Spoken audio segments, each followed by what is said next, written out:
Hello everyone. In this video, I'm going to show you how to do a gradient counter in Expedition 33. Just a heads up, this mechanic happens right after you finished Act 1, so there's a considerable amount of spoilers ahead in case you haven't reached up to this point.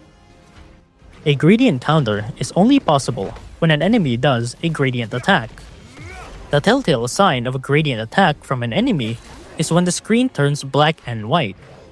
Right when this happens, you can now do a gradient counter to stop the enemy from doing a huge amount of damage on you. Think of this attack from an enemy as their very own ultimate attack. These often have extra effects like break that can ultimately stun your character. These gradient attacks offer a much better parry window compared to the normal attacks, or combo attacks from enemies, as gradient attacks can also come from the end of a combo attack. However, don't get too complacent with it as well. Sometimes the immediate change in color would catch you off guard, and do the parry preemptively. And that's how to gradient counter in Expedition 33.